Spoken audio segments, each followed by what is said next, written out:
Hello friends, ഏവർക്കും PSC tips and ട്രിക്സിൻ്റെ പുതിയൊരു ക്ലാസ്സിലേക്ക് സ്വാഗതം. 10th ലെവൽ പ്രിലിമിനറി പരീക്ഷയുടെ റിസൾട്ടൊക്കെ വന്നിട്ടുണ്ട്. എല്ലാവരും പ്രൊഫൈലൊക്കെ ചെക്ക് ചെയ്തല്ലോ അല്ലേ? നിങ്ങളുടെയൊക്കെ പേര് ഏതൊക്കെ ലിസ്റ്റിലാണ് വന്നിട്ടുള്ളത് എന്നുള്ളതൊന്ന് കമൻറ്റ് ചെയ്ത് അറിയിക്കുക കേട്ടോ. നമ്മൾ പഠിച്ചിട്ട് എത്രത്തോളം യൂസ്ഫുൾ ആയി എന്നുള്ളതൊക്കെ ഒന്ന് അറിഞ്ഞു കഴിഞ്ഞാൽ നമുക്ക് സന്തോഷമുള്ള കാര്യമല്ലേ? ഓക്കെ, സെക്രട്ടേറിയറ്റ് OAയുടെ മെയിൻസ് എക്സാം വരുന്നത് May 21 നിങ്ങൾ അറിഞ്ഞില്ലേ? May 21 സെക്രട്ടേറിയറ്റ് ഓഫീസ് അസിസ്റ്റൻറ്റിൻ്റെ മെയിൻസ് എക്സാം വരുന്നത്. അപ്പോൾ അടുത്ത് നമുക്ക് വരാൻ പോകുന്നത് വളരെ കുറച്ച് ദിവസം മാത്രമുള്ള മുന്നിൽ കാണുന്ന ഒരു പരീക്ഷയാണ് സെക്രട്ടേറിയറ്റ് ഓഫീസ് അസിസ്റ്റൻ്റ് അല്ലെങ്കിൽ OA എന്ന് പറയുന്ന എക്സാം. അതിൻ്റെ മെയിൻസ് അത് കിട്ടിക്കഴിഞ്ഞ് കഴിഞ്ഞാൽ നമുക്ക് എത്രയും പെട്ടെന്ന് നല്ല സെക്യൂർഡ് ആയിട്ടൊരു ജോലി അല്ലെങ്കിൽ ഒരു ഗവൺമെൻറ് സെക്ടറിൽ ഒരു പ്രൊഫൈൽ ഓപ്പൺ ആക്കാനായിട്ട് പറ്റും. ഓക്കെ, അപ്പോൾ അതിന് വേണ്ടിയിട്ട് നമ്മൾ ഇന്ന് എന്താ ചെയ്യാൻ പോകുന്നതെന്ന് വെച്ചാൽ 10th level mains syllabus oriented ആയിട്ട് PSC കഴിഞ്ഞ വർഷങ്ങളിൽ നടത്തിയിട്ടുള്ള എക്സാമുകളിൽ നിന്ന് തിരഞ്ഞെടുത്തിട്ടുള്ള കുറച്ച് ക്വസ്റ്റ്യൻസും അതിൻ്റെ കുറച്ച് ആൻസർ റിലേറ്റഡ് കുറച്ച് പോയിൻറ്സുമാണ് ഇന്നത്തെ ക്ലാസ്സിൽ ഉൾപ്പെടുത്തിയിട്ടുള്ളത് കേട്ടോ. ഒന്നാമത്തെ ചോദ്യം നോക്കാം. ജീവിതരസങ്ങൾ എന്ന പേരിൽ ആത്മകഥ എഴുതിയ കലാകാരൻ ആരാണ്? ജീവിതരസങ്ങൾ എന്ന പേരിൽ ആത്മകഥ എഴുതിയ കലാകാരനാണ് ചേമഞ്ചേരി കുഞ്ഞിരാമൻ നായർ. ചേമഞ്ചേരി കുഞ്ഞിരാമൻ നായരുടെ ആത്മകഥയാണ് ജീവിതരസങ്ങൾ എന്ന ആത്മകഥ ചേമഞ്ചേരി കുഞ്ഞിരാമൻ നായരുടേതാണ്. കഥകളി ആചാര്യൻ, കേരള നടനം, ഭരതനാട്യം തുടങ്ങിയ കലാരൂപങ്ങളിൽ വ്യക്തിമുദ്ര പതിപ്പിച്ച അതുല്യനായ പ്രതിഭയാണ് ചേമഞ്ചേരി കുഞ്ഞിരാമൻ നായർ. ഉത്തര കേരളത്തിലെ ആദ്യത്തെ നൃത്ത കലാലയം ഏതാണെന്നറിയാമോ?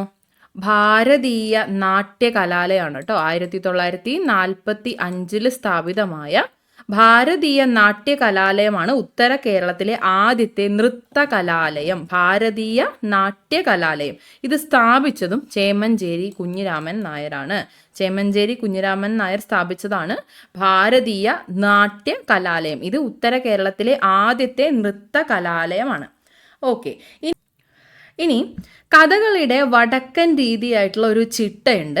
കല്ലടിക്കോടൻ എന്നാണ് പറയുന്നത് കേട്ടോ. കല്ലടിക്കോടൻ എന്ന ചിട്ടയുടെ പ്രചാരകൻ ആരാണെന്ന് ചോദിച്ചാലും ചേമഞ്ചേരി കുഞ്ഞിരാമൻ നായരാണ്.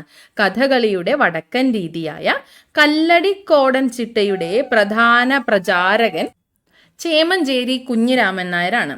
അതുപോലെ കഥകളിയിലെ കല്ലുവഴി എന്നൊരു ചിട്ടയുണ്ട് കേട്ടോ. കല്ലുവഴി നേരത്തെ പറഞ്ഞ ഏതാണ്? അത് കല്ലടിക്കോടനാണ്. കല്ലടിക്കോടൻ എന്ന ചിട്ട രൂപപ്പെടുത്തിയത് അല്ലെങ്കിൽ പ്രചരിപ്പിച്ചത് ചേമഞ്ചേരി കുഞ്ഞിരാമൻ നായരാണ്. ഇനി കഥകളിയിലെ മറ്റൊരു ചിട്ടയാണ് കല്ലുവഴി എന്നത്. കല്ലുവഴി എന്ന ചിട്ടയെ ജനപ്രിയമാക്കിയ പ്രസിദ്ധനായ കഥകളി കലാകാരനാണ് കലാമണ്ഡലം ഗോപി. നമ്മൾ നേരത്തെ പറഞ്ഞത് ചേമഞ്ചേരി കുഞ്ഞിരാമൻ നായർ പ്രചാരകനായിട്ടുള്ള ചിട്ട ഏതാണ്? കല്ലടിക്കോടൻ. ഇത് കല്ലുവഴിയാണ് കേട്ടോ. കല്ലുവഴി എന്ന ചിട്ടയെ ജനപ്രിയമാക്കിയത് കലാമണ്ഡലം ഗോപിയാണ്. ഇദ്ദേഹത്തിൻ്റെ ചേമഞ്ചേരി കുഞ്ഞിരാമൻ നായരുടെ പേരിൽ ഒരു പുരസ്കാരം നൽകപ്പെടുന്നുണ്ട് കേട്ടോ. ഗുരു ചേമഞ്ചേരി കുഞ്ഞിരാമൻ നായർ പുരസ്കാരം. ഇത് നൽകുന്നത് ചേലിയ കഥകളി വിദ്യാലയമാണ്. ചേലിയ കഥകളി വിദ്യാലയമാണ് ഗുരു ചേമഞ്ചേരി കുഞ്ഞിരാമൻ നായർ പുരസ്കാരം നൽകുന്നത്. ചേലിയ കഥകളി വിദ്യാലയം. ഓക്കെ, അപ്പോൾ ജീവിതരസങ്ങൾ എന്ന പേരിൽ ആത്മകഥ എഴുതിയ കലാകാരനാണ് ചേമഞ്ചേരി കുഞ്ഞിരാമൻ നായർ. അടുത്തത്, കേരള സിംഹം എന്ന കൃതിയുടെ കർത്താവ് ആരാണ്? ഒരുപാട് തവണ നമ്മൾ കണ്ടിട്ടുള്ള ചോദ്യമാണ് അല്ലെ. കേരള സിംഹം എന്ന കൃതിയുടെ കർത്താവ് സർദാർ KM പണിക്കരാണ്. കേരള സിംഹം എന്നറിയപ്പെടുന്നത് ആരാണ്? പഴശ്ശിരാജയാണ് അല്ലെ. ബ്രിട്ടീഷ് ആധിപത്യത്തിനെതിരെ മലബാറിൽ നടന്ന ശക്തമായ ചെറുത്തുനിൽപ്പിന് നേതൃത്വം നൽകിയ അദ്ദേഹമാണ് കേരളവർമ്മ പഴശ്ശിരാജ. അദ്ദേഹത്തിന്റെ ജീവിതം ഇതിവൃത്തമാക്കിക്കൊണ്ട് കേരള സിംഹം എന്ന പേരിൽ ഒരു കൃതി രചിച്ചത്, ചരിത്ര നോവൽ രചിച്ചത് സർദാർ KM പണിക്കരാണ്. കേരള സിംഹം എന്നും പുരളിശെമ്മൻ എന്ന പേരിലും അറിയപ്പെട്ടിരുന്നത് പഴശ്ശിരാജയാണ്. പഴശ്ശിരാജയെ കേരള സിംഹം എന്ന് വിശേഷിപ്പിച്ചത് സർദാർ KM പണിക്കരാണ്. പഴശ്ശിരാജയുടെ രാജവംശമാണ് കോട്ടയം രാജവംശം. ബ്രിട്ടീഷുകാർക്കെതിരെയുള്ള യുദ്ധത്തിൽ പഴശ്ശിരാജാവിൻ്റെ കേന്ദ്രമായിരുന്ന മലയാണ് പുരളി മല എന്നത്. അതുകൊണ്ടാണ് അദ്ദേഹത്തെ പുരളി ചെമ്മൻ എന്ന പേരിലും അറിയപ്പെടുന്നത് കേട്ടോ. ബ്രിട്ടീഷുകാർക്കെതിരെയുള്ള യുദ്ധത്തിൽ പഴശ്ശി രാജാവിൻ്റെ കേന്ദ്രമായിരുന്ന മലയാണ് പുരളിമല. അദ്ദേഹം അറിയപ്പെടുന്ന മറ്റൊരു പേരാണ് പുരളി ചെമ്മൻ എന്നത്. കേരള സിംഹമെന്നും പുരളി ചെമ്മൻ എന്ന പേരിലും അറിയപ്പെടുന്നത് പഴശ്ശിരാജയാണെന്ന് ഓർത്തിരിക്കുക കേട്ടോ. ചാന്ദ്രയാൻ 2 ദൗത്യത്തിന് നേതൃത്വം നൽകിയ ഇന്ത്യൻ ബഹിരാകാശ ഗവേഷണ സംഘടനയുടെ ചെയർമാൻ ആരായിരുന്നു? ചാന്ദ്രയാൻ 2നെ കുറിച്ചുള്ളതാണ് ചോദ്യം. ചെയർമാൻ ആരായിരുന്നു? കെ ശിവൻ ആയിരുന്നു കേട്ടോ. ചാന്ദ്രയാൻ 2 ദൗത്യത്തിന് നേതൃത്വം നൽകിയ ഇന്ത്യൻ ബഹിരാകാശ ഗവേഷണ സംഘടനയുടെ ചെയർമാൻ കെ ശിവനായിരുന്നു. ഇന്ത്യയുടെ 2ാമത്തെ ചാന്ദ്ര ദൗത്യമായിരുന്നു ചാന്ദ്രയാൻ 2. ഇത് വിക്ഷേപിച്ചതെന്നായിരുന്നു? 2019 2019 ജൂലൈ 22-നായിരുന്നു. ജൂലൈ 22-നായിരുന്നു ചാന്ദ്രയാൻ 2 വിക്ഷേപിച്ചത്.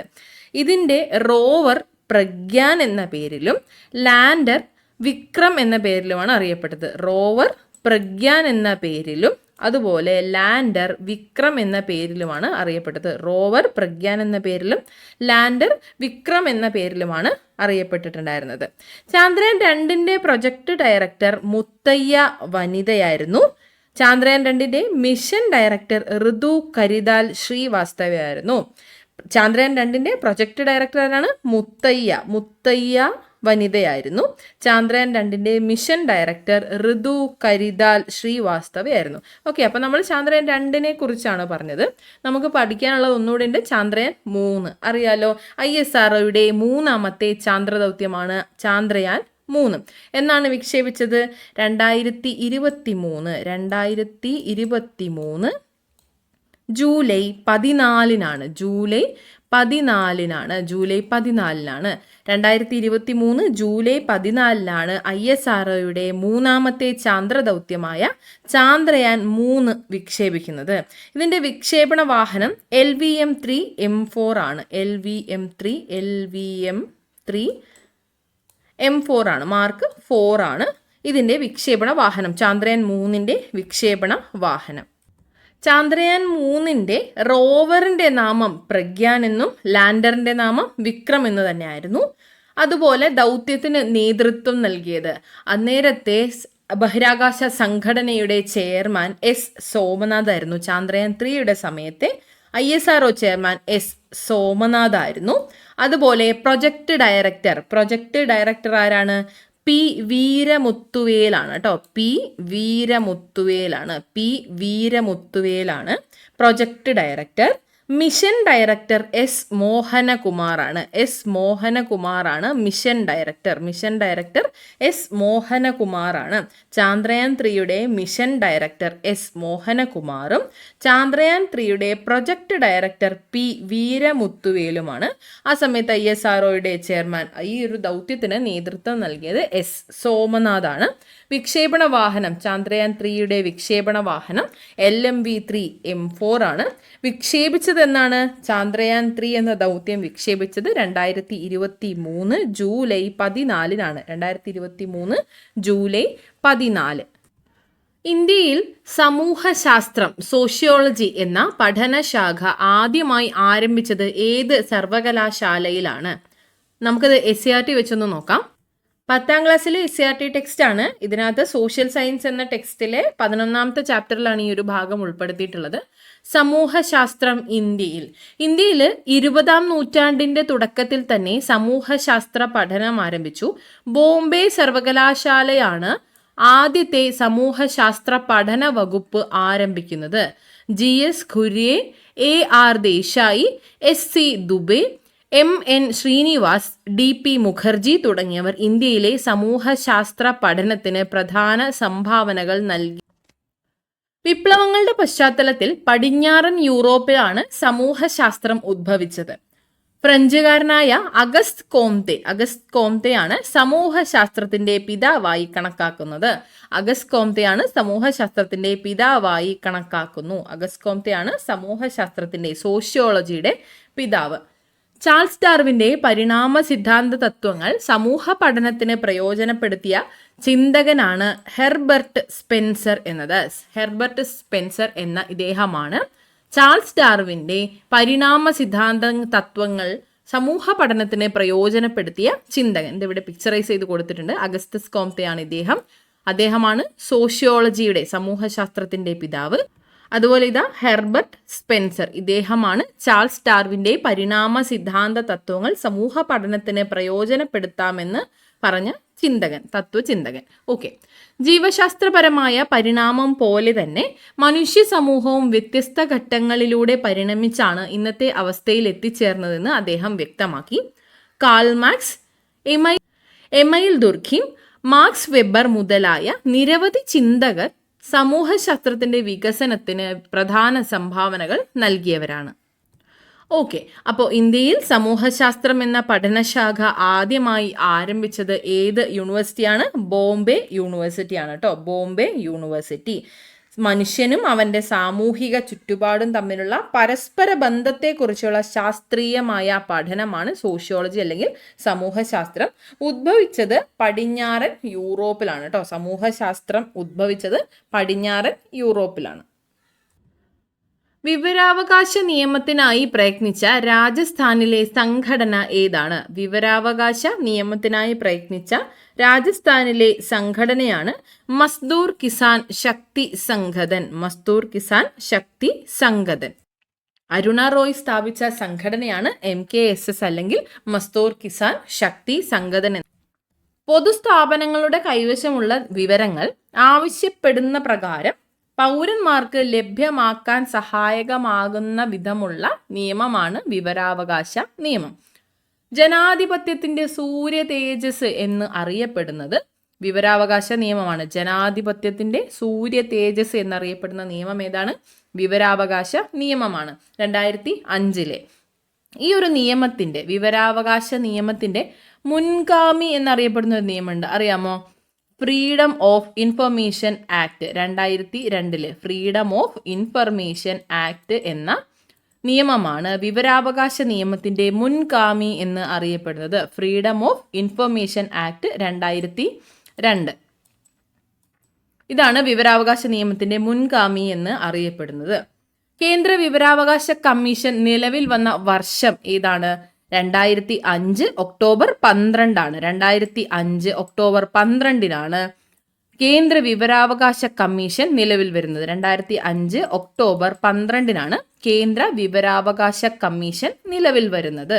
ഓക്കെ, ഇനി ലോകത്തിൽ ആദ്യമായി വിവരാവകാശ നിയമം പാസാക്കിയ രാജ്യം ഏതാണ്? ലോകത്തിൽ ആദ്യമായി വിവരാവകാശ നിയമം പാസാക്കിയ രാജ്യമാണ് സ്വീഡൻ. ലോകത്തിൽ ആദ്യമായി വിവരാവകാശ നിയമം പാസാക്കിയ രാജ്യം സ്വീഡനാണ്. വിവരാവകാശ നിയമം പാസാക്കിയ ആദ്യ ഇന്ത്യൻ സംസ്ഥാനം ഏതാണ്? അത് തമിഴ്നാടാണ് കേട്ടോ. തമിഴ്നാടാണ്. 1997 വിവരാവകാശ നിയമം പാസാക്കിയ ആദ്യ ഇന്ത്യൻ സംസ്ഥാനം തമിഴ്നാടാണ്. ഇനി പബ്ലിക് ഇൻഫർമേഷൻ ഓഫീസർ തനിക്ക് ലഭിക്കുന്ന അപേക്ഷയ്ക്ക് മറുപടി നൽകേണ്ടത് എത്ര ദിവസത്തിനകത്താണ്? 30 ദിവസത്തിനകത്താണ്. 30 ദിവസം. എന്നാൽ അസിസ്റ്റന്റ് പബ്ലിക് ഇൻഫർമേഷൻ ഓഫീസർക്കാണ് അപേക്ഷ നൽകുന്നത് അല്ലെങ്കിൽ ലഭിക്കുന്നത് എങ്കിൽ 35 ദിവസത്തിനുള്ളിൽ മറുപടി നൽകിയാൽ മതിയാവും കേട്ടോ.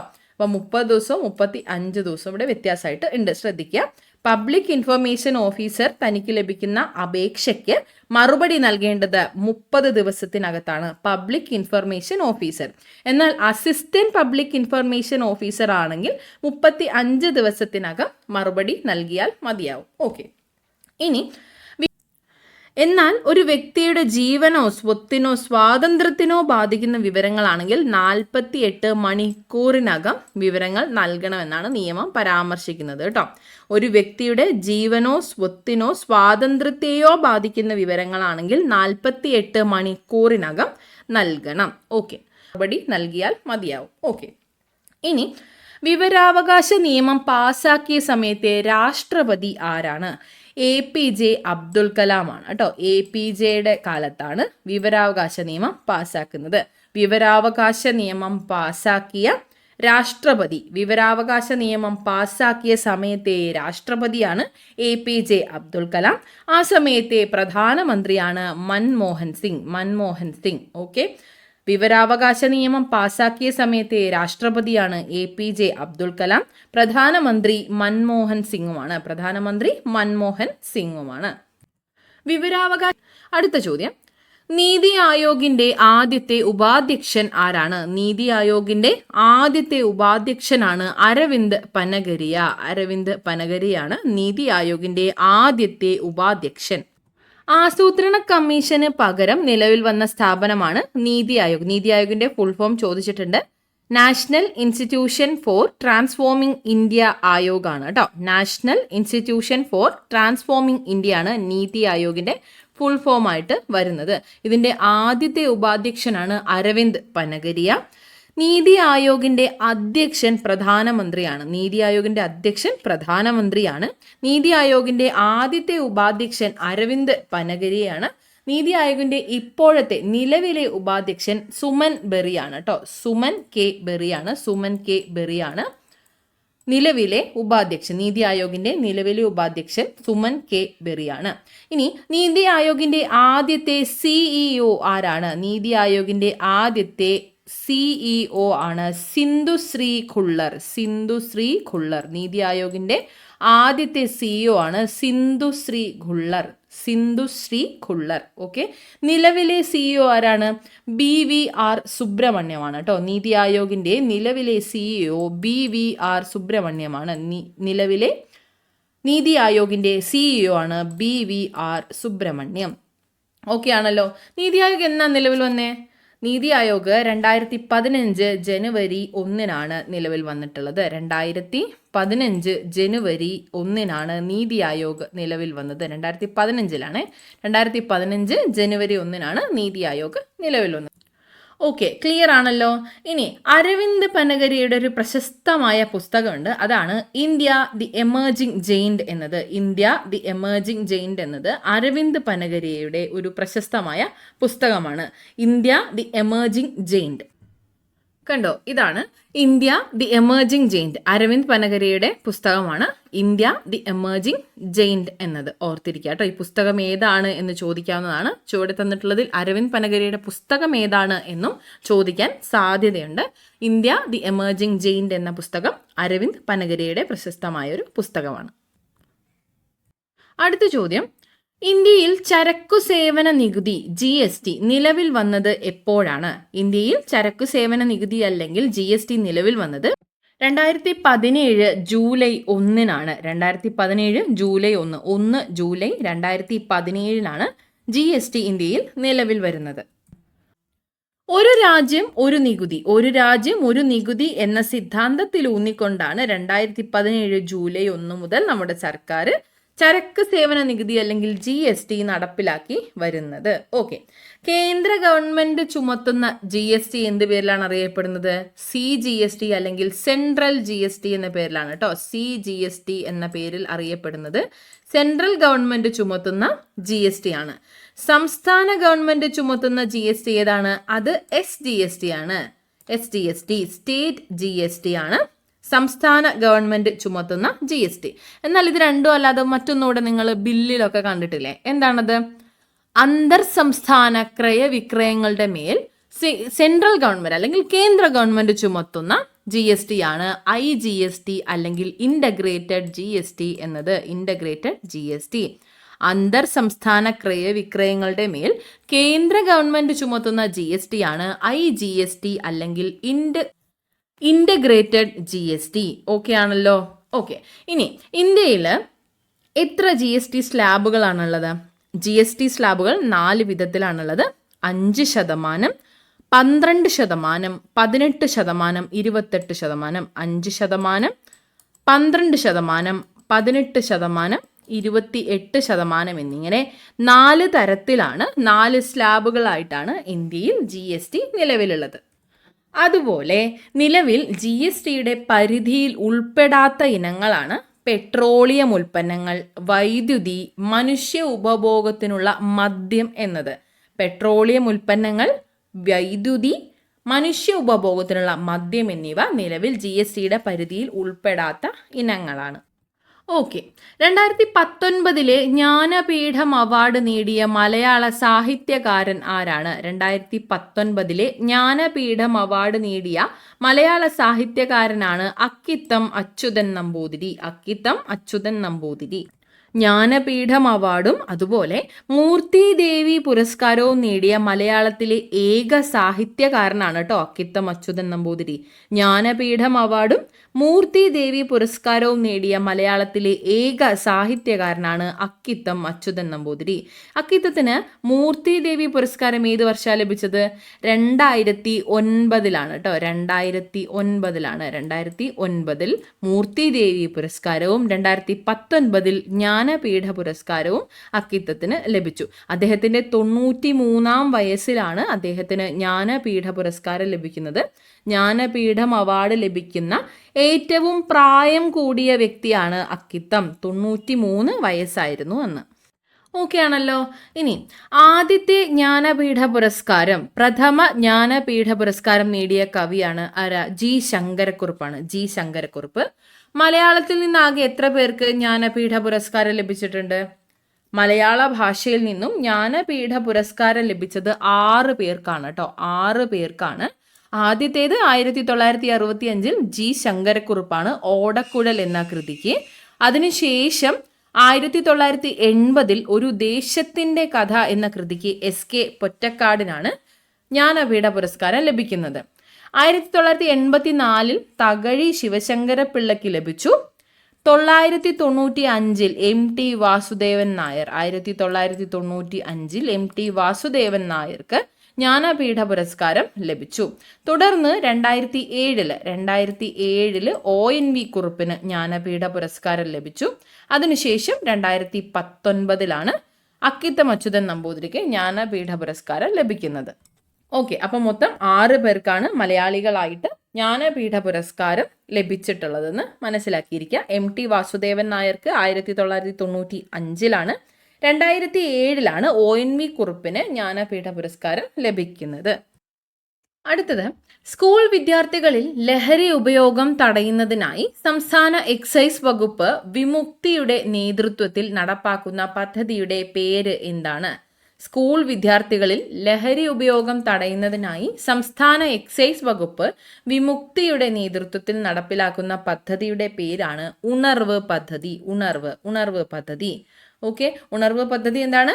സംസ്ഥാന സ്കൂൾ വിദ്യാർത്ഥികളിൽ ലഹരി ഉപയോഗം തടയുന്നതിനായിട്ട് എക്സൈസ് വകുപ്പിന്റെ നേതൃത്വത്തിൽ നടത്തുന്ന പദ്ധതിയാണ് ഉണർവ് പദ്ധതി.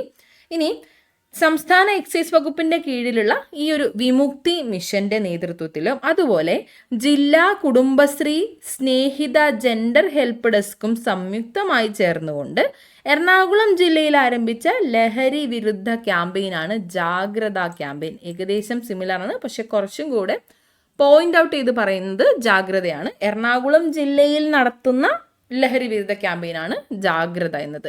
ഇത് സംസ്ഥാനത്തെ സ്കൂൾ വിദ്യാർത്ഥികളിലാണ്. കുറച്ചും കൂടെ ബ്രോഡർ കോൺസെപ്റ്റ് ആണ് കേട്ടോ. സംസ്ഥാന എക്സൈസ് വകുപ്പിന് കീഴിലുള്ള വിമുക്തി മിഷൻ നടപ്പിലാക്കുന്ന സ്കൂൾ വിദ്യാർത്ഥികളിൽ ലഹരി ഉപയോഗം തടയുന്നതിനായിട്ടുള്ള പദ്ധതിയാണ് ഉണർവ് പദ്ധതി. സംസ്ഥാന എക്സൈസ് വകുപ്പിന് കീഴിലുള്ള വിമുക്തി മിഷനും ജില്ലാ കുടുംബശ്രീയും സ്നേഹിത ജെൻഡർ ഹെൽപ്പ് ഡെസ്കും ചേർന്ന് സംയുക്തമായി നടത്തുന്ന എറണാകുളം ജില്ലയിൽ ആരംഭിച്ച ലഹരി വിരുദ്ധ ക്യാമ്പയിനാണ് ജാഗ്രത ക്യാമ്പയിൻ. വിദ്യാലയങ്ങളെ ലഹരി മുക്തമാക്കുന്നതിനായിട്ട് ആരോഗ്യ വകുപ്പും ദേശീയ ആരോഗ്യ ദൗത്യവും ചേർന്ന് നടപ്പിലാക്കുന്ന പദ്ധതിയാണ് ഉയരെ എന്നത്. ഉയരെ പദ്ധതിയുടെ കാര്യമാണ് നമ്മളിപ്പോൾ പറഞ്ഞത്. വിദ്യാലയങ്ങളെ ലഹരി വിമുക്തമാക്കുന്നതിനായിട്ട് ആരോഗ്യ വകുപ്പും ദേശീയ ആരോഗ്യ ദൗത്യവും ചേർന്ന് നടപ്പിലാക്കുന്ന പദ്ധതിയാണ്. വിദ്യാലയങ്ങളെ ലഹരി വിമുക്തമാക്കുന്നതിനായിട്ടുള്ള പദ്ധതിയുടെ പേരാണ് ഉയരെ. ഓക്കെ, താഴെ കൊടുത്തിരിക്കുന്ന പ്രസ്താവനകളിൽ കിഴക്കൻ തീര സമതലവുമായി ബന്ധപ്പെട്ട ശരിയായ പ്രസ്താവന അല്ലെങ്കിൽ പ്രസ്താവനകൾ ഏതാണ്? അടുത്ത ചോദ്യം അതാണ്. അപ്പോൾ നമ്മളടുത്ത് കിഴക്കൻ തീര സമതലത്തിൻ്റെ സവിശേഷതയാണ് ചോദിച്ചിട്ടുള്ളത്. SCERT ടെക്സ്റ്റ് ബുക്കിൽ പടിഞ്ഞാറൻ തീരസമതലം, കിഴക്കൻ തീരസമതലം എന്നിങ്ങനെ തരംതിരിച്ച് സവിശേഷതകൾ തന്നിട്ടുണ്ട്. കിഴക്കൻ തീരസമതലം നമുക്ക് നോക്കാം. ബംഗാൾ ഉൾക്കടലിനും പൂർവ്വഘട്ടത്തിനുമിടയിലാണ്. ബംഗാൾ ഉൾക്കടലിനും പൂർവ്വഘട്ടത്തിനുമിടയിലുള്ളതാണ് കിഴക്കൻ തീര സമതലം. സുന്ദര വനപ്രദേശം മുതൽ കന്യാകുമാരി വരെ നീണ്ടുകിടക്കുന്നു. സുന്ദര വനപ്രദേശം മുതൽ കന്യാകുമാരി വരെ നീണ്ടുകിടക്കുന്നതാണ് കിഴക്കൻ തീര സമതലം. വീതി താരതമ്യേന കൂടുതലാണ്. പടിഞ്ഞാറൻ തീര സമതലത്തെ അപേക്ഷിച്ച് താരതമ്യേന വീതി കൂടുതലാണ് കിഴക്കൻ തീര സമതലത്തിന്. ഓക്കെ. കോറമൻഡൽ തീരം, വടക്കൻ സിർക്കാസ് തീരം എന്നിങ്ങനെ രണ്ടായിട്ട് തരംതിരിക്കുന്നു. കിഴക്കൻ തീര സമതലത്തിനെ കോറമൻഡൽ തീരമെന്നും വടക്കൻ സിർക്കാസ് എന്നും രണ്ട് വിധത്തിലാണ് തരംതിരിക്കുന്നത്. ഡെൽറ്റകളുടെ രൂപീകരണം നടക്കുന്നത് കിഴക്കൻ തീര സമതലത്തിലാണ്. ഡെൽറ്റകളുടെ രൂപീകരണം നടക്കുന്നത് കിഴക്കൻ തീര സമതലത്തിലാണ്. ഓക്കെ.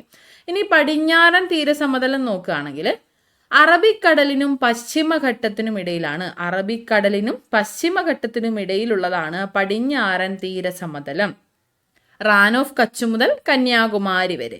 റാൻ ഓഫ് കച്ച് മുതൽ കന്യാകുമാരി വരെയാണ് പടിഞ്ഞാറൻ തീര സമതലം കാണപ്പെടുന്നത്.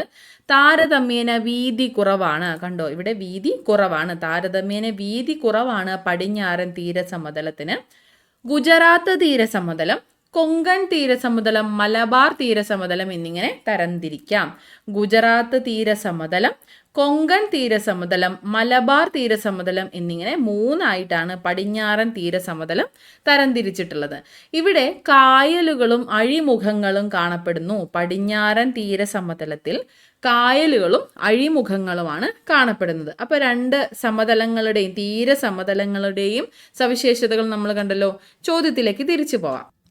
അറബിക്കടലിനും പശ്ചിമഘട്ടത്തിനുമിടയിൽ സ്ഥിതി ചെയ്യുന്ന തീരസമതലം ഏതാണ്? അത് പടിഞ്ഞാറൻ തീരസമതലമാണ്. പടിഞ്ഞാറൻ തീരസമതലമാണ്. താരതമ്യേന വീതി കുറവും പടിഞ്ഞാറൻ തീരസമതലമാണ്.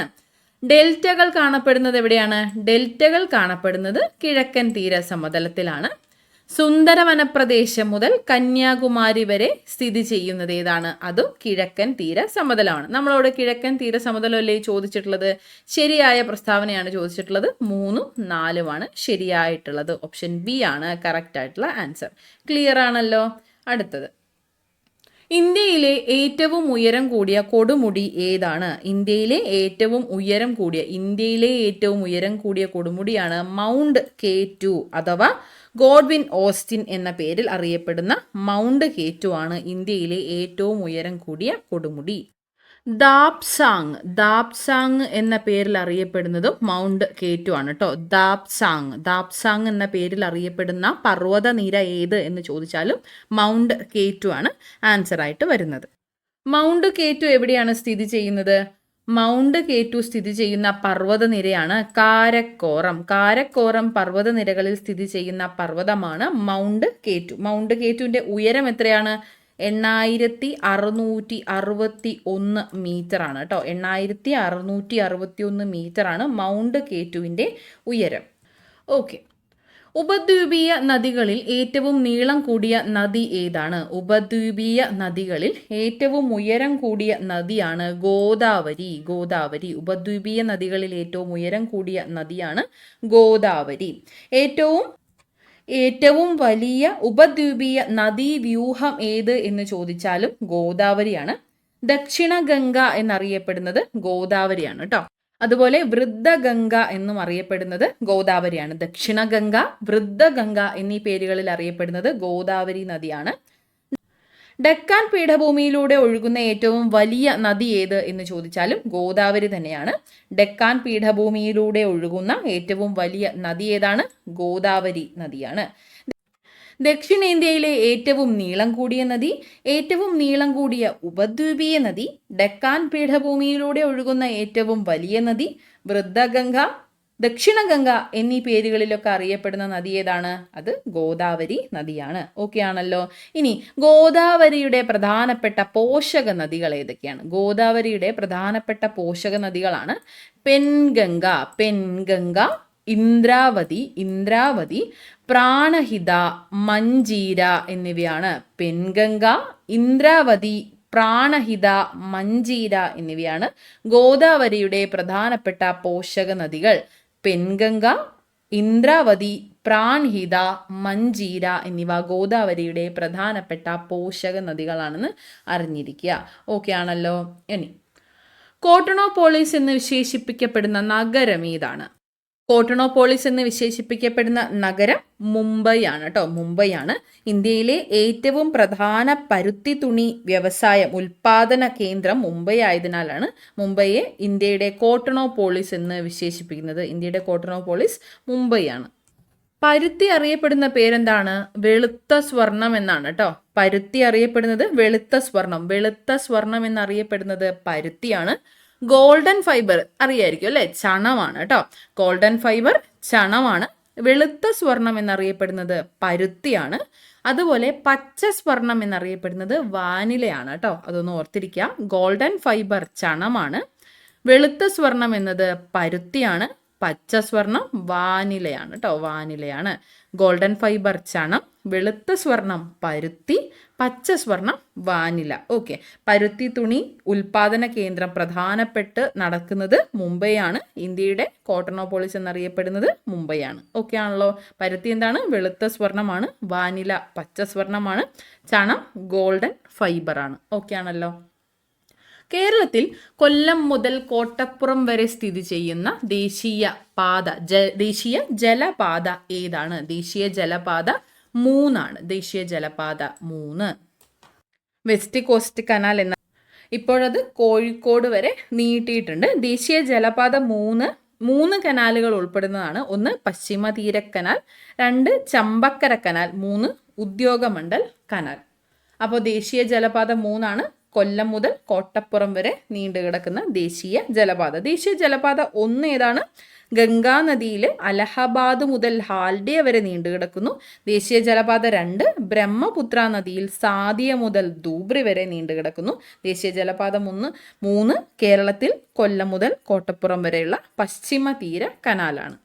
അപ്പോൾ ഇത്രയും ചോദ്യങ്ങളാണ് ഇന്നത്തെ ക്ലാസ്സിൽ നമ്മൾ ഉൾപ്പെടുത്തിയിട്ടുള്ളത്. എല്ലാവർക്കും ക്ലിയറായി മനസ്സിലായി എന്ന് വിശ്വസിക്കുന്നു. നമുക്കിതുപോലത്തെ ചോദ്യങ്ങൾ പ്രാക്ടീസ് ചെയ്ത് മെയ് 21 തീയതിയിലേക്കുള്ള എക്സാംസിന് കുറച്ചും കൂടെ നല്ല രീതിക്ക് പഠിക്കാനായിട്ട് ശ്രമിക്കാം. അപ്പോൾ എല്ലാവരും നന്നായിട്ട് പഠിക്കുക, പഠനം കുറച്ചും കൂടെ സ്ട്രോങ്ങർ ആക്കുക. എക്സാമിങ് അടുത്തെത്തി. അപ്പോൾ എല്ലാവർക്കും ഓൾ ദി ബെസ്റ്റ്.